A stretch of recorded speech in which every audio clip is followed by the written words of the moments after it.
Welcome back to Purity class for September 2020. The topic is Puritan and goals. The key verse is Proverbs chapter 24, verse 27. And that reads, "Prepare thy work without, and make it fit for thyself in the field, and afterwards build thine house." The lesson objective is that the Puritan would realize the importance of goal setting. Let's take a look at 1 Samuel chapter 17, verse 47.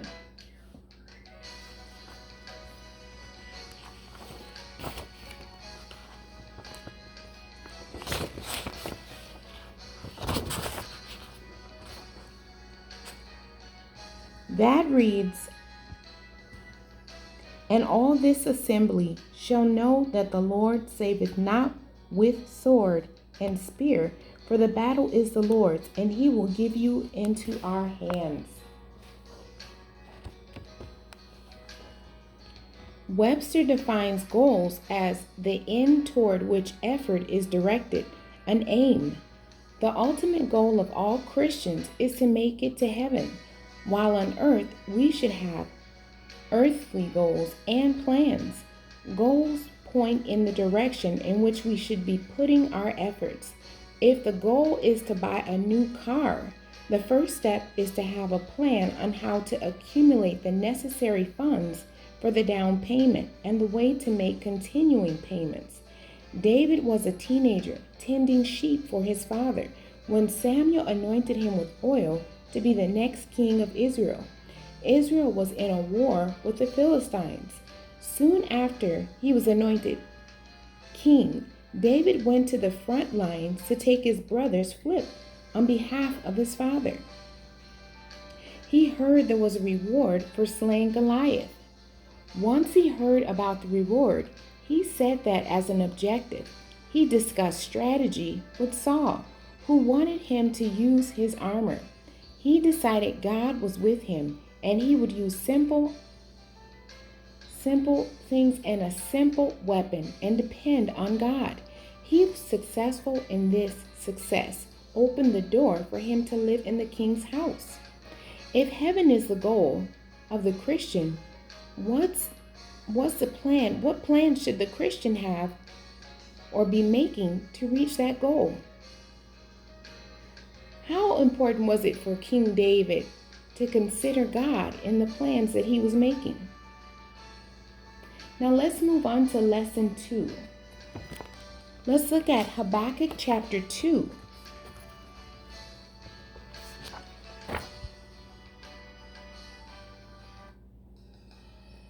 Verses 1 through 4.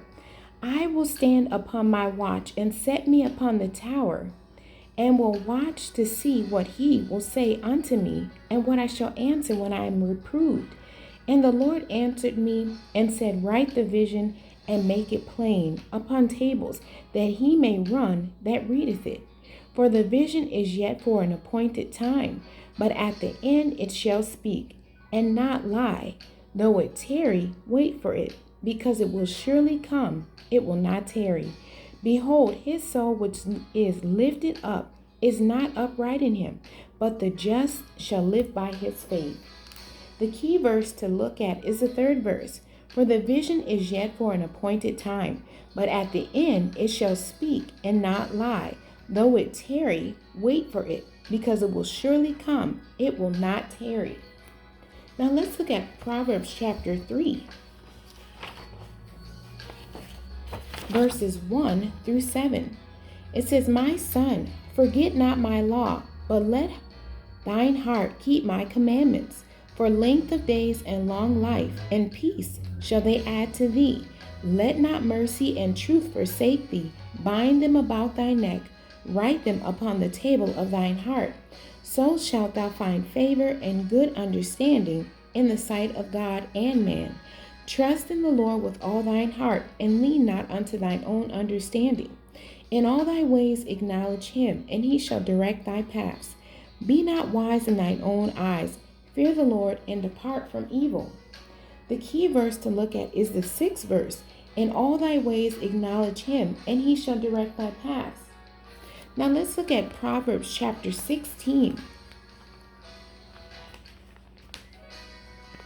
verses 1 through 9. The preparations of the heart in man and the answer of the tongue is from the Lord.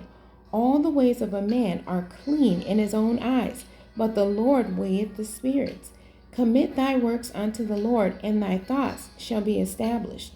The Lord hath made all things for himself, yea, even the wicked for the day of evil. Every one that is proud in heart is an abomination to the Lord.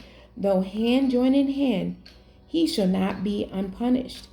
By mercy and truth iniquity is purged, and by the fear of the Lord men depart from evil.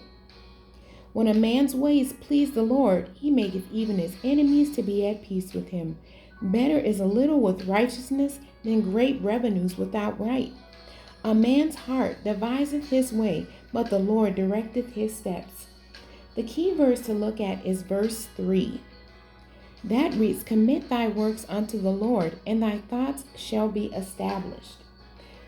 That means consult God in everything that you do. Now let's look at Genesis chapter 11, verses 1 through 6.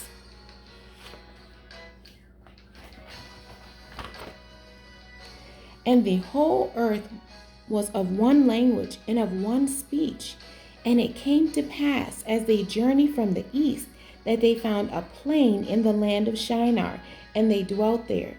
And they said one to another, Go to, let us make brick, and burn them thoroughly. And they had brick for stone, and slime had they for mortar.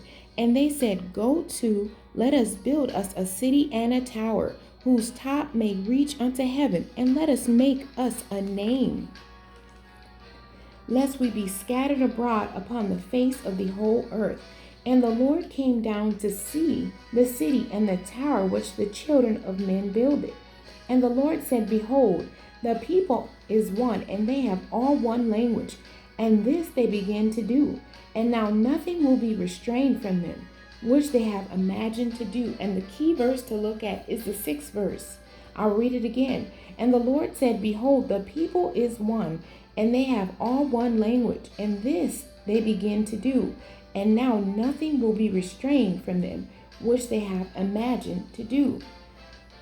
God confused the people's language when they were building without Him. They were building for their own personal reasons. Now let's look at Genesis chapter 29, verses 16 through 20. And Laban had 2 daughters. The name of the elder was Leah, and the name of the younger was Rachel. Leah was tender-eyed, but Rachel was beautiful and well-favored. And Jacob loved Rachel and said, I will serve thee 7 years for Rachel, thy younger daughter. And Laban said, It is better that I give her to thee than that I should give her to another man. Abide with me. And Jacob served 7 years for Rachel, and they seemed unto him but a few days for the love he had to her. Now the questions are, why is it important to write down goals and plans? Or why is direction from God so important? What was Jacob's attitude toward the time it took to accomplish his goal?